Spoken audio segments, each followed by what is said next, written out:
I wanted to take a few minutes here to tell you a story. Um, but it's important that you know that it's my story from my perspective. There are going to be people I talk about in the story, and they might have a different perspective, and that's okay because that's their story. That's their life. I can only tell you from my story and my experience of what took place. Of, and even why do I want to tell this story? uh, uh, Months ago, I was having coffee with a friend, and I hadn't seen him since, I don't know, 96, 90, 98, somewhere in there, probably 98. And it was really good to see him and talk to him. And we just we're catching up, and I told him this story because it came up somehow. And he said, "Have you ever shared that story with anyone?" And I said, "No." And have you ever talked to anyone about that story? I was like, "Well, I've told some friends, some close people know the story." And he said, "I think it's important that you tell the story. And because it's your story." And I kind of knew what he meant because I feel like this story has been silenced for over 20 years. And I think you'll know why as you hear the story. Um, so I'm going to name some names in the story. If you guys don't know my history and my past, you don't know me from that part of life, then it may not make all that much sense to you. And that's okay, because again, this is my story. It's for me to be able to tell, to shed light on what took place. So let me just jump into the story. So, as things come up, I'll make comments or whatever.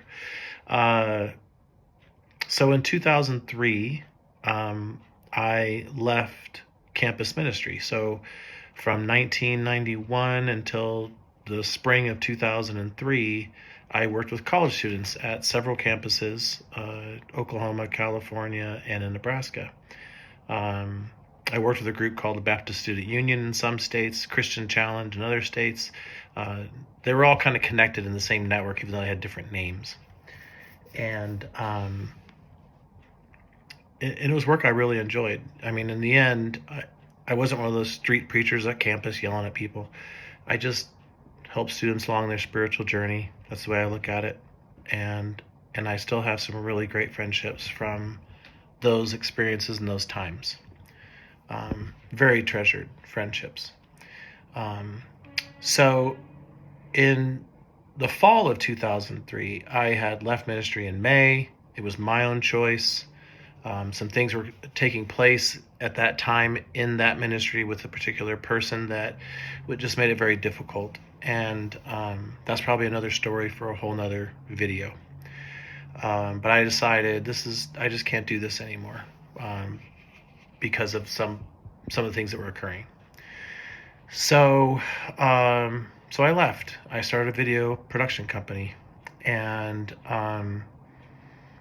in the fall of 2003, I had got 2 tickets to the OU Texas game in Dallas. It had to be a quick trip. I didn't have a lot of time.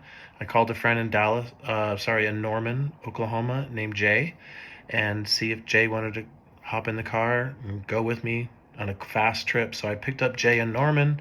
We drove down, I think, the morning of the game, went to the game, and drove back. I mean, that was that was a mess.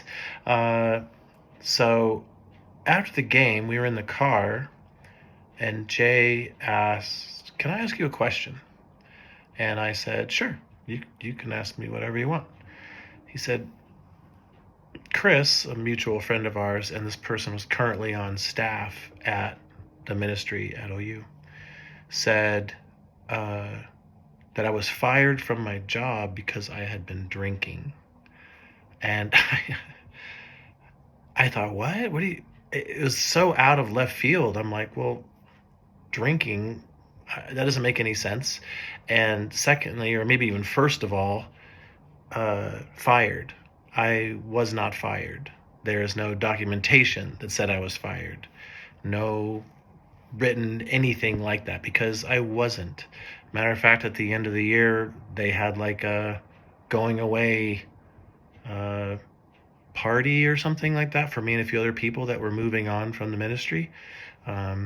So usually when people get fired, they don't give them,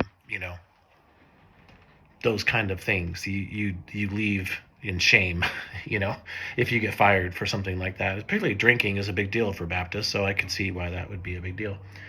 Anyway, so I was really taken back. I was like, well, Jay, I wasn't fired. Where did you hear this? And again, he had said that this person who was on the OU staff, Chris, had told him this. And it was just so confusing. I didn't know what to think. So when I got back home that weekend, I think it was that weekend, or maybe, I don't know, a few days after, I called up the leader at that time of the OU BSU, who is a guy named Max.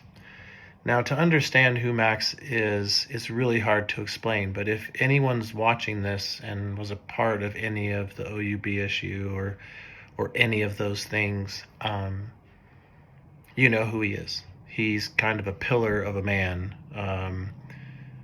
and a very good person. I mean, I don't know of anyone who could say any bad thing about him, that he's done anything that's evil or anything like that. There's no hidden closet or anything that I know of. So, very generous person. When I was a student there, I didn't interact with him a lot, but I ended up being on staff there, and he really was a mentor, a father figure, a person that really, there's a term that people use, poured his life into me, as far as teaching and learning how to lead and all those things. And like I said, he's seen as a pillar in that network of people. And I can almost promise you, me telling this story, there's going to be comments and people protecting Max, and that's fine. You can go at it. You can say what you want. And like I said, this is my story. I'm not saying it's Max's story. This is what happened to me. So I called up Max and I said, "Hey, Max, I was with Jay this weekend, and he told me that Chris had mentioned to him that I had been fired because I was drinking.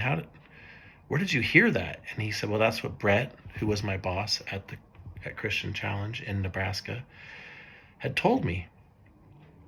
And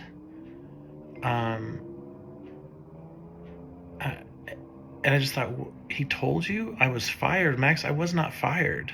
I left, and I said, "But you just, I don't understand." And he said, his response was, "Well, Chris shouldn't have told Jay. He knows, and I even told them this doesn't leave the room." He never apologized. He was upset. I don't know if upset, but he was more bothered that someone had shared something with someone else outside of that room.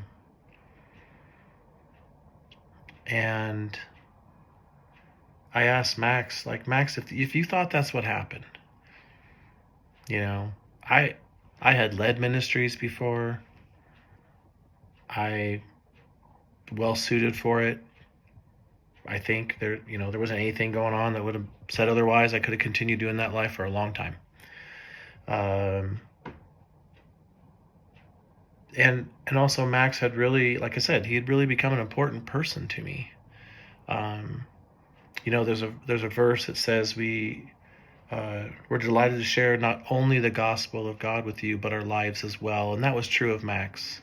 He shared his life, and not for a short period of time. I was on staff there for 3 or 4 years. I went to California to go to seminary. He stayed in touch. We would meet at conferences, that kind of stuff. So it wasn't like we were out of touch or anything like that. So my question to him was, "Max, why didn't you call me? If you heard this news, why didn't you pick up the phone and find out if I'm okay? Even if let's say it's true. Let's say oh, Carrie got fired because of drinking. Wouldn't you pick up the phone to see how I was doing? But you didn't. You didn't. And you just believed this lie. And you didn't even check to see if it was true. And then you spread it to other people in the room that, yeah, maybe you shouldn't have told anyone else, but you shouldn't have told any of them.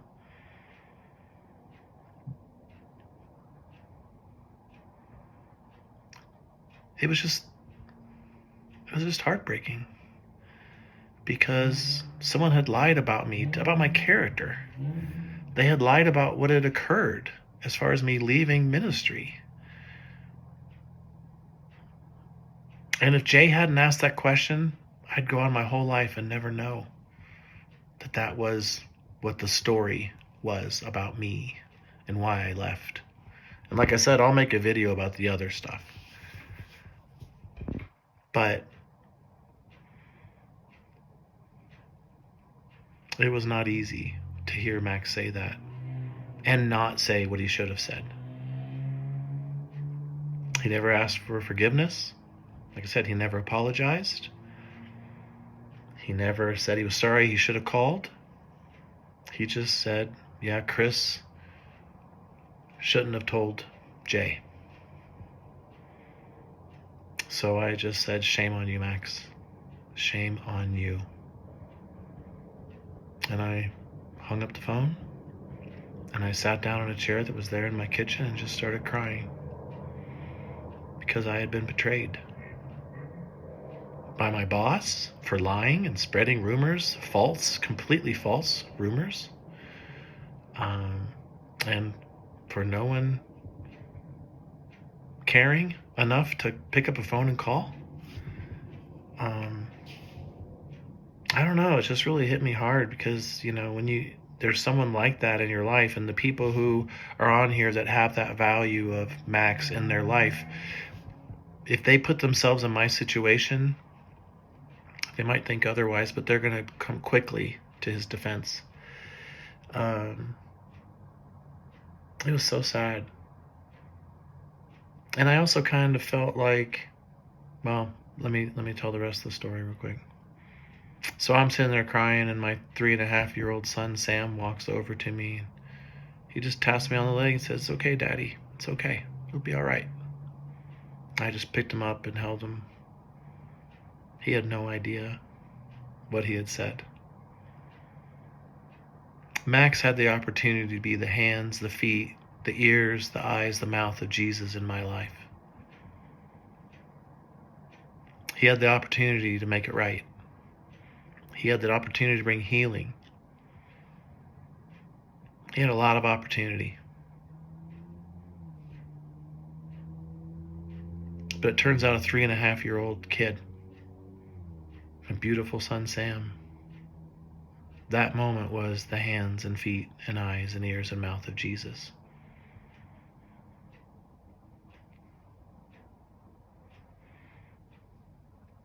I think part of the reason I don't share it because I think that's what happens in abusive situations.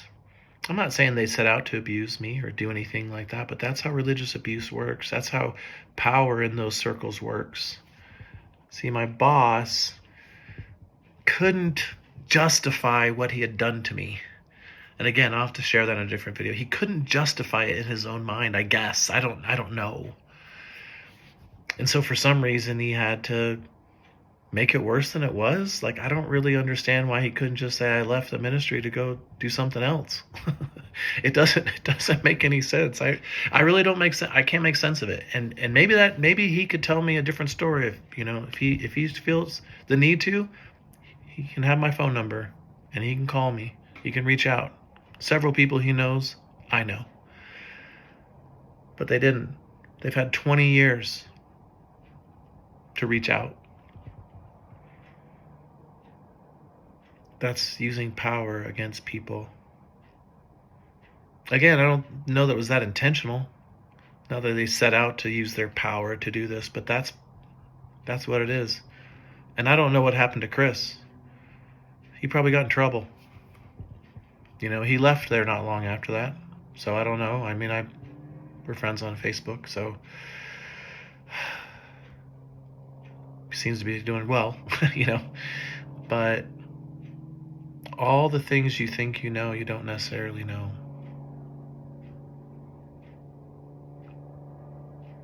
You might think you know a story, but you don't know the story.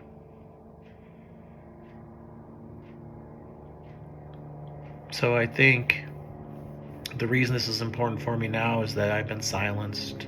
And again, I don't think it was them on purpose. I think that's just how it works. When power takes your voice away, you don't know how to take it back. This was wrong. And I think it goes, the more distance I get from the whole situation, the more distance I get from that setting, it makes a lot of sense. That's what happened.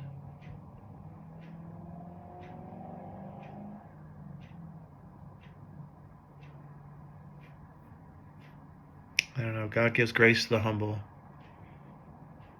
but opposes the proud. It's a verse that's meant a lot to me for a long time. And I hope it's not pride that brings me before you today. I think it really is humility. And I could be totally wrong.